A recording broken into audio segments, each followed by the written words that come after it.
आज जो हमारे गेस्ट हैं उनके 6 मिलियन से ज्यादा सब्सक्राइबर्स हैं यूट्यूब पर, लेकिन अभी तक उन्होंने अपना फेस रिवील नहीं किया है। Please give an energetic and warm welcome to the one and only angry Prash.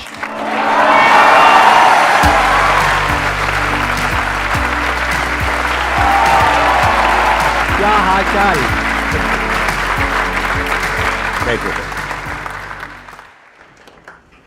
I am sure अभी बहुत ही कम ऐसे यूट्यूबर्स हैं जिनका फेस अभी तक किसी ने नहीं देखा है, राइट? यस। आप उनमें से एक हो? या आप अंदर हो? मैं यहाँ पे हूँ, यही मेरे को विश्वास नहीं हो रहा है। अभी कब से आप कर रहे हो ये यूट्यूब का?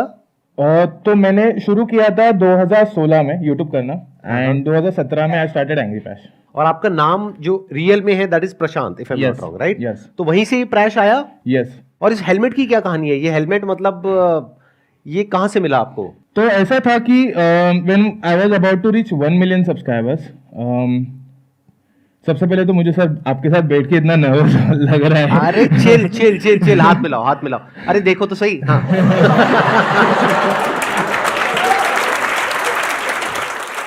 तो ऐसा था कि I was about to reach 1 million subscribers, and बहुत सारे लोग बोल रहे थे कि now we want to see you, we want to meet you. तो जैसे ही लोगों ने बोलना शुरू किया तो मेरे दिमाग में पहला थॉट तो यही आया था, ये तो मैं कवर के लिए बोला था, लेकिन एक्चुअली ये थॉट आया था मैंने कि बहुत सारे कार्टूनिस्ट जो होते एनिमेटर्स होते हमें like Oggy and the cockroaches पता है, हमें बेन 10 पता है, बट उनके क्रिएटर हमें नहीं पता है। वो मुझे भी वो क्यूरियोसिटी रखनी थी अपनी लाइफ में, बट अंदर से फैंस को मिलने की चाह भी बहुत थी। तो ऐसा सोचा कि चलो कुछ तो अलग करते। तो मेरा एक दोस्त था, उससे मैंने बात की, बोला कि ब्रो पूरी पहन लेता हूँ एंड मास्क लगा लेता हूँ, कूल लगूंगा। तो वो बोला ब्रो तू मार्च मेलो को जानता है क्या? तो मैं बोला तू मैं सर पे मटका तो नहीं रखने वाला था। तो वो बोला हाँ ऐसा ही कुछ सोच रहा हूँ। उसने कुछ 2.5-3 किलो का मेरे को हेलमेट बना के दिया, वो पूरा एंग्री बर्ड की तरह लग रहा था, उससे मेरी गर्दन भी अकड़ती थी। तो मैं एक 3D प्रिंटिंग आर्टिस्ट के पास गया, वहाँ पे उसने अपने सॉफ्टवेयर्स में मेरा पूरा स्कैनिंग करके डिजाइन किया, एंड देन फिर ये वाला हेलमेट बना। अच्छा, इस हेलमेट की वजह से कई बार अनकंफर्टेबल भी होता होगा, जैसे आप पब्लिक अपीयरेंसेस में जाते हैं या वो यूट्यूब फैन फेस्ट होता है वहां पर भी आप गए थे, आई थिंक ऐसे ही गए थे। यस। तो उसमें अनकंफर्टेबल नहीं होता अंदर? बहुत ज्यादा, मतलब यूट्यूब फैन फेस्ट हो या फिर यहाँ पे बैठा हो, सबसे पहली चीज तो माइंड में वो नर्वसनेस है, बट जब ऑडियंस दिखती है सामने तो फिर क्या, जितना भी टाइम चला जाए इतना फर्क नहीं पड़ता।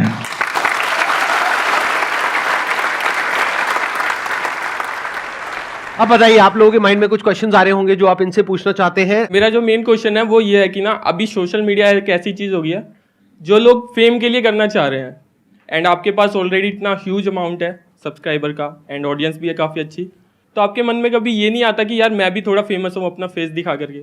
आई फील कि फेम के लिए तुम्हें फेस दिखाने की जरूरत नहीं, अगर ऑडियंस मेरे लिए ताली बजा रही है तो वही फेम मेरे लिए काफ़ी है, आई फील।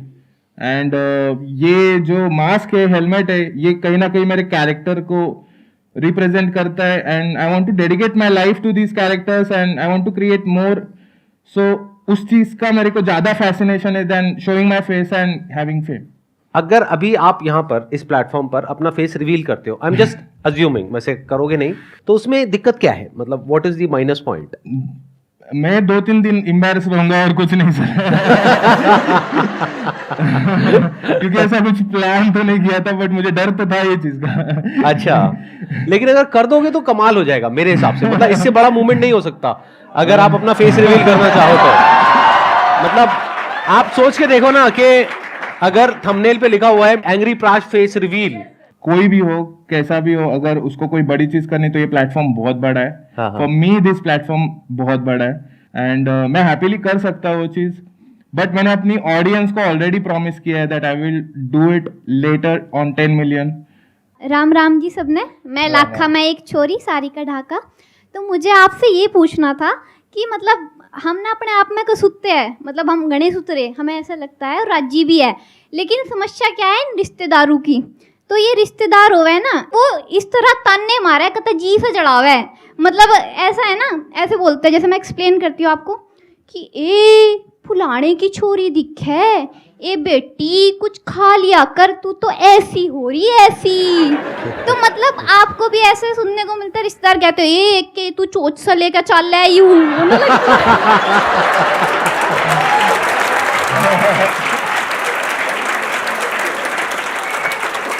तो बताइए जी, जनता जानना चाहती है। पहले जब मैं शुरू किया था तब रिश्तेदारों का रिएक्शन वैसा ही था जैसा सब लोगों को मिलता है कि क्या कर रहा है, कुछ नहीं, काम धंधे नहीं है। मेरे डैड तो बोलते थे कि तू क्या है, गुड़िया नचाता रहता है इंटरनेट पे, तो नहीं समझता, किसी को नहीं समझता। तो बेस्ट चीज होती है उसमें इग्नोर करना एंड उनको प्रूव करके दिखाना कि भाई मैं कर सकता हूँ एंड मैंने ये कर दिया। सो आई थिंक जब पैसा आ जाता है ना तो सबका मुंह बंद हो जाता है। पैसा आ जाता है, सबका सीधी सी मुंह बात। बंद। हाँ, बस। मेरा क्वेश्चन ये है कि हर एक यूट्यूबर के पीछे ज़रूरी नहीं कि आपकी सक्सेस होता है, मतलब उसके पीछे बहुत सारा हार्डवर्क भी होता है। तो कुछ चैलेंजेस भी आए होंगे, और मैं भी एक यूट्यूबर हूँ तो मैं मतलब थोड़ा हैंडल नहीं कर पाती हूँ। तो आपने कैसे हैंडल किया अपनी जर्नी में? जब मैंने YouTube शुरू किया था उस टाइम पे बहुत सारे व्लॉगर्स भी पॉपुलर हो रहे थे, बहुत सारे कॉमेडियंस पॉपुलर हो रहे थे। उस टाइम पे मेरे को लगता है कि YouTube चैनल खोलना एंड कोई नया आइडिया के साथ काम करना थोड़ा इजी था। बट ये बहुत इंपॉर्टेंट है कि तुम जो भी कर रहे हो वो चीज़ अभी तुम लोग क्या चाहते हो, उस चीज़ में टॉप बनना है, उस चीज़ में तुम लोग को कुछ खुद का क्रिएट करना है जो बाकी किसी के पास ना हो। वो चीज करने के लिए आपको पहले समझना पड़ेगा कि आप किससे इन्फ्लुएंस हो रहे हो। अगर आप बहुत सारा इंडियन क्रिएटर्स का कंटेंट देख रहे हो एंड आपको लगता है कि मुझे भी कुछ ऐसा करना है, तो कहीं ना कहीं आपको वो जर्नी में बहुत टाइम लगेगा, बहुत ज्यादा कंपटीशन है वो जर्नी में। बट अगर आप कुछ ऐसा लाते हो जो कोई इंडिया में नहीं कर रहा है, आपको पता है कि ये चीज मैं करूंगा और ये लोगों को पसंद आएगी एंड मैं इसमें इंप्रूवमेंट करता रहूंगा जब तक लोगों को पसंद नहीं आती, बट मैं जो कर रहा हूँ वो और कोई नहीं कर रहा है, वो चीज अगर आपके पास है तो आप शॉर्ट है। It's a good point. आपको अगर इन्फ्लुएंस होना ही है तो बजाय किसी ऐसे से इन्फ्लुएंस होने के जो इंडिया में ऑलरेडी बहुत अच्छा कर रहा है, क्योंकि उससे तो ऑलरेडी लाखों लोग इन्फ्लुएंस है, और अगर वो नंबर 1 पे है तो number 2, number 3, number 4, number 10, number 100 तक आपको नजर आ जाएगा। तो उससे बेटर ये है कि कोई गैप ढूंढिए। ये देखिए कि इंटरनेशनली कौन लोग हैं, क्या क्या कर रहे हैं जो अभी इंडिया में कोई नहीं कर रहा है। पहले हम जो क्रिएटर्स थे, हम लोग मोस्टली तब कोई ज्यादा यूट्यूबर्स थे नहीं, तो हम लोग इंग्लिश कंटेंट बहुत देखते थे। तो वो एक फैक्टर है कि उस टाइम पे बहुत सारे हम creators got inspired by those creators. But अभी आप अगर कोरियन कंटेंट देखोगे, साउथ कोरियन कंटेंट देखोगे, या फिर स्पेनिश कंटेंट देखोगे, या फिर जापानीज कंटेंट देखोगे, तो वहां से भी आपको बहुत सारे क्रेजी आइडियाज आ सकते हैं जिससे आप कुछ क्रिएट कर सकते हैं। Excellent point. आप अगर कोई बिजनेस भी करना चाहते हो, जैसे आप में से कितने लोग हैं जो फ्यूचर में कभी अपना कुछ करना चाहते हैं या ऑलरेडी कर रहे हैं? इतने सारे लोग हैं। तो इस बात को बड़े ध्यान से सुनो और बड़े ध्यान से समझो। बजाय एक ऑलरेडी सैचुरेटेड मार्केट में से आइडियाज निकालने की बजाय इट्स ऑलवेज बेटर कि आप एक ऐसी जगह पर जाकर के ढूंढे आइडियाज को, अगर आइडियाज ढूंढने ही है जो मार्केट यहां की मार्केट से बिल्कुल अलग है। तो वहां पे आपको बहुत कुछ अजीबो गरीब सा नजर आएगा। अब उसमें से कुछ आप कर सकते हो, कुछ नहीं कर सकते हो, based upon your resources and your background. कुछ है जो एकदम से क्लिक करेगा, आप कहोगे अरे ये तो मैं भी कर सकता हूं, ये तो मेरी भी स्ट्रेंथ है। तो वहां से इंस्पिरेशन आएगी, फिर आपको कॉन्फिडेंस भी आएगा, क्योंकि अभी इंडिया में ऐसा कोई नहीं कर रहा है या नहीं कर रही है, तो मैं ये कर सकता हूं। और फिर आप जो करोगे वहां पे सक्सेसफुल होने की पॉसिबिलिटी बहुत ज्यादा है। बट अभी जो आप कर रहे हो, जिस तरीके से कर रहे हो, यानी जो सक्सेसफुल है बस उसको देख करके वैसे ही कुछ बनने की कोशिश कर रहे हो, वहां पे फेल होने की पॉसिबिलिटी बहुत ज्यादा है, क्योंकि ऑलरेडी कंपटीशन बहुत ज्यादा है। तो कोशिश किया करो हमेशा गैप ढूंढने की। और ये सिर्फ बिजनेस में, यूट्यूब में ही रेलेवेंट नहीं है, इवन जॉब में भी रेलेवेंट है। जॉब में भी कोशिश करो कि कुछ ऐसा करो, इस तरीके की पढ़ाई करो, इस तरह की स्किल्स एक्वायर करो, इस तरह से आगे बढ़ो जो अभी ज्यादातर लोग ना कर रहे हो। अगर सभी वही कर रहे हैं और उसमें बहुत ज्यादा कंपटीशन है, तो you will be one of them, you will be 1 in a million। बनना ही है तो एक ऐसा बनना है जिसके पीछे लाखों लोग चले, या जिसको देख करके लाखों लोग कुछ करें, तब मजा आएगा खेल में, तब आप कुछ बड़ा कर पाओगे। हाँ प्लीज बताइए। सर मेरा यहाँ पे रोहिणी में पॉपिनो रेस्टोरेंट है और पॉपिनो पार्टी हॉल है। तो मेरा ये एम है कि मैं पॉपिनो को एक चेन रेस्टोरेंट बनाना चाहती हूँ। तो सर मेरा क्वेश्चन आप लोगों से ये है कि अब लाइफ में आपका क्या एम है? वैसे तो सर आप लोग ऑलरेडी इतने सक्सेसफुल हैं, आप लोगों ने इतना कुछ अचीव किया है, लेकिन फिर भी लाइफ के इस पॉइंट पे आके क्या ये लगता है क्या कि कुछ और भी है जो मैं अचीव करूं? आप दोनों से है क्वेश्चन। ये हमेशा रहना चाहिए कि और भी कुछ अचीव करना है, क्योंकि जिस दिन आपके अंदर से आ गया ना कि बस अब करने के लिए कुछ नहीं है, उस दिन आप समझ जाओ कि आपका जो डीके है वो शुरू हो गया। जैसे नेचर में अगर आप देखोगे, कुछ भी जो भी है लाइफ में, जो भी जिंदा है वो सब ग्रो कर रहा है, चाहे पेड़ पौधे हो, चाहे इंसान हो, चाहे कोई भी हो, सब ग्रो कर रहे हैं।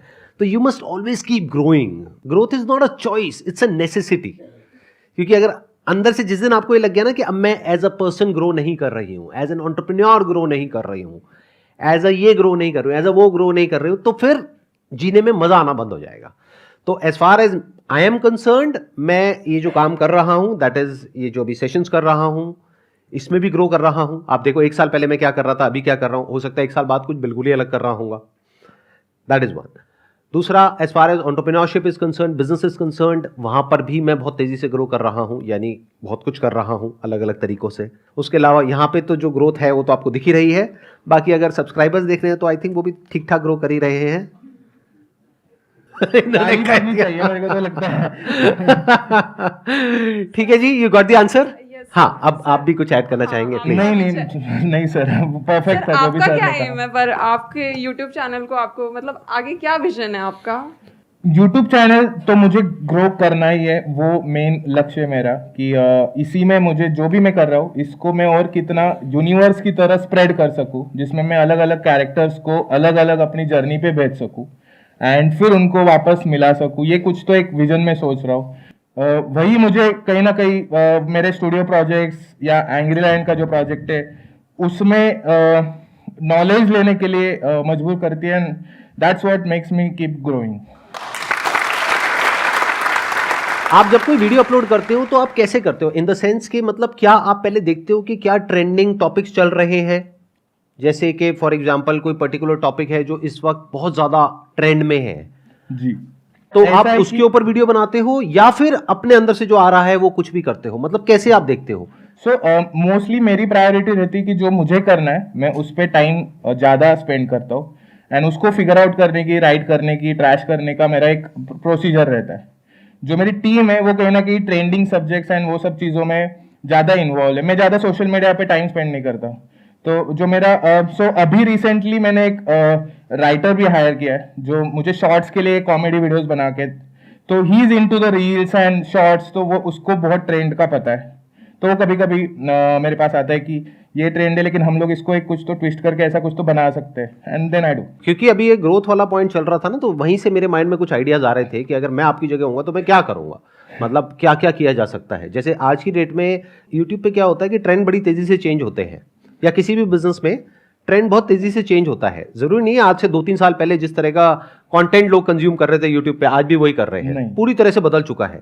तो अगर मैं आपकी जगह होता तो मैं क्या करता, कुछ ऐसा कंटेंट बनाता जो इंफोटेनमेंट से रिलेटेड होता, यानी कोई ऐसी इंफॉर्मेशन जो बहुत ही हॉट है आज के टाइम में, जिसके बारे में बहुत लोग बात कर रहे हैं, उसको शॉर्ट में फटाफट से अपने इसी हेलमेट के साथ में, इसी फेस के साथ में आ करके कुछ भी बोल के चला जाता, इन द सेंस के थोड़ा फनी वे में इंफॉर्मेशन भी दे दी और फनी वे में बोल भी दिया। तो मतलब एक आपका टेक आ गया जिसके लिए लोग वेट करेंगे। जैसे कोई मूवी आ रही है उसके ऊपर बोल गए, जिस मूवी की बहुत ज्यादा हाइप है, यस यस यस, भाई ये क्या कचरा बनाया है तूने, ये व्हाटएवर, ऐसे कुछ बोलते हो आप? मतलब मैं ठीक आवाज निकाल रहा था, गलत निकाल रहा था? बहुत एकदम सही सर। मतलब ये सेम चीज मैं बहुत टाइम से सोच रहा था, बट जस्ट बिकॉज सर ने बोल दी तो अभी मैं इस पे काम करना शुरू कर दूंगा। मैं ये सोच रहा था बहुत टाइम से, बट कहीं ना कहीं मैं भी अटका था कि शुड आई डू इट और नो। प्लस आपका अपना एक ब्रांड बन सकता है, यूनिक एक ब्रांड बन सकता है, आइडेंटिटी बन सकती है। प्रैश का क्या टेक है इस न्यूज के ऊपर, इस मूवी के ऊपर, इसके ऊपर, उसके ऊपर, तो लोग आएंगे आपका वो देखने के लिए। तो आई एम जस्ट थिंकिंग, मतलब that's a great idea. Thank you so much यहाँ पर आने के लिए, मुझे बहुत मजा आया आपसे मिल करके।